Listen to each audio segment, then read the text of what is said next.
Bismillahirrahmanirrahim. Assalamu alaikum wa rahmatullahi wa barakatuh. Dear students, today we will learn an important long question: electromotive force and potential difference. This electromotive force, this is basically not a force. Okay, this is the energy of a cell or a battery when it is not connected in a circuit. While potential difference is the difference between the terminals of a cell or a battery when it is connected in any circuit. Electromotive force is not a force, it is not measured in Newton. Okay, it is just like potential difference, only difference is that when a cell or a battery is not connected in a circuit or current is not flowing in through that cell or battery, then this is known as, it has electromotive force. Electromotive force is a cause while potential difference is its effect, right? There is a circuit, this is a battery, cell or battery connected in that circuit with the resistance R. One terminal of the resistance is connected with the positive terminal and other is connected with the negative terminal. As you know, resistance is an important component to electronic circuits.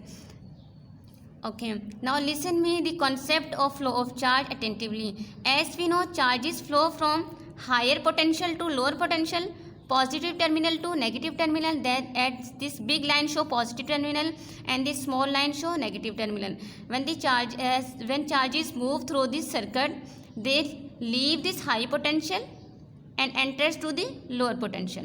But if we want to take reverse phenomena, if we force the charges to move from lower potential to higher potential, so it means we have to do work done on that charge. We have to provide some extra energy to that charge so that it will move from lower potential to higher potential. देखिए बच्चों, charges हमेशा higher potential से lower potential की तरफ flow करते हैं, लेकिन अगर हम चाहते हैं उलट चाहे वो लोअर पोटेंशियल से हायर पोटेंशियल की तरफ जाएं, तो फिर हमें क्या करना होगा? We have to do some work done on that charge. हमें उसको कुछ एनर्जी देना पड़ेगी वर्क डन की फॉर्म में. वर्क डन क्या होता है? फोर्स अप्लाई हो और कुछ डिस्टेंस ट्रैवल किया जाए. हमें उस चार्ज को एनर्जी देना पड़ेगी ताकि वो लोअर पोटेंशियल से हायर पोटेंशियल की तरफ जाए. यानी अगर हम फोर्स कर रहे हैं उस चार्ज को कि वो मूव करे लोअर पोटेंशियल से हायर पोटेंशियल की तरफ, then we have to do some work done to the positive charge to force it to go to the point of high potential. Understand? So always remember, this electromotive force is the energy supplied to the charge by the cell. Okay, electromotive force, this is not a force, it is the energy supplied to the unit charge in the form of work done by the cell and is calculated with the formula the energy supplied to the charge. Energy is in the form of work done. Electromotive force is equal to delta W over delta Q. It is not a force, it is present in a cell or a battery whether current is flowing or not through the cell or a battery. चाहे cell battery में से current flow कर रहा है या नहीं कर रहा, EMF उसके अंदर क्या है? प्रेजेंट होती है. इट मीन्स कि अगर आपके पास एक सेल है आपके हाथ में, तो उसके अंदर जो उसकी एनर्जी होगी, पोटेंशियल डिफरेंस तब बनता है जब हम सेल या बैटरी को किसी सर्किट के अंदर कनेक्ट कर देते हैं. चार्जेस हायर पोटेंशियल से लोअर पोटेंशियल की तरफ जाना शुरू कर देते हैं और वहाँ पे एक पोटेंशियल जो है हायर और लोअर की फॉर्म में एस्टेब्लिश हो जाता है. उसे कहते हैं potential difference. Potential difference just exist करता है when current study current is flowing through this circuit. Understand? while electromotive force is present in the cell or battery whether current is flowing or not through that circuit, right? Always remember, electromotive force is measured in joule per coulomb. Like potential difference, its unit is volt, unit of electromotive force. So it is clear from the unit that electromotive force is not a force, right? The energy supplied by the cell to the charge carriers is derived from the conversion of chemical energy into electrical energy inside the cell. क्योंकि वो जो energy आपने charges को provide की है तो वो cell और बैटरी ने प्रोवाइड की है वो किसकी फॉर्म में है?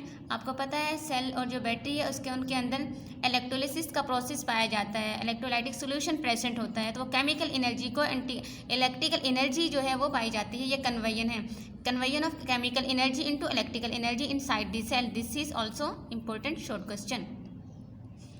Which type of conversion is present in between the cell or battery? Conversion of chemical energy into electrical energy inside the cell.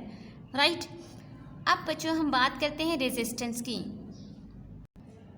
आपके पास कोई सर्किट होता है तो उसके अंदर वायर जो है वो मेटल की बनी है, वो भी रेजिस्टेंस ऑफर करती है, ठीक है। यानी जब चार्जेस जो है फ्लो करके जाते हैं किसी वायर में से तो वहाँ पे भी आज जो है रेजिस्टेंस पाई जाती है। इसी तरह से सेल जो होता है सेल की भी रेजिस्टेंस होती है। सेल के अंदर भी चार्जेस जब फ्लो करते हैं यानी इंटरनल रेजिस्टेंस सेल की अपनी अंदर की रेजिस्टेंस भी होती है।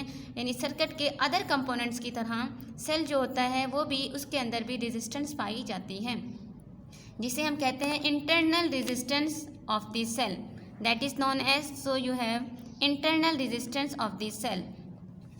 और ये रेजिस्टेंस किसकी वजह से होती है? ये रेजिस्टेंस पाई जाती है इलेक्ट्रोलाइट जो हमारे सेल के अंदर प्रेजेंट होता है और उसके अंदर इलेक्ट्रोड्स जो होते हैं सेल के, उनकी इंटरनल रेजिस्टेंस होती हैं, तो हम कहेंगे internal resistance of the cell. और उसको हमारे पास आपको पता है जो रेजिस्टेंस है उसको कैपिटल आर से denote. Resistance of any circuit is represented by capital R, while the resistance of this cell or battery is represented by small r. So in a circuit there are now two resistances. One is resistance of the circuit and one is the internal resistance small r of the cell or battery. Now consider the performance of a cell. एक cell किस तरह cell की performance होती है? Having EMF E. E represent energy नहीं है यहाँ पे, क्या E is EMF of the cell. Okay यानी सिंपल हम इसको एज एन एनर्जी नहीं हम लेंगे, ये EMF है जिसको एनर्जी को तो जॉल में हम राइट करते हैं। तो यहाँ पे जो EMF हमारा होता है, EMF का यूनिट हमने क्या पढ़ा है अभी? The unit of EMF is joule per coulomb. आप अभी ऊपर यूनिट को डिस्कस करके आए हैं। The unit of EMF is joule per coulomb which is volt. So now consider the performance cell of EMF E and internal resistance R। किसकी ये internal resistance है? सेल की। तो इसको अंडरस्टैंड करने के लिए हम एक डायग्राम देखते हैं अपनी।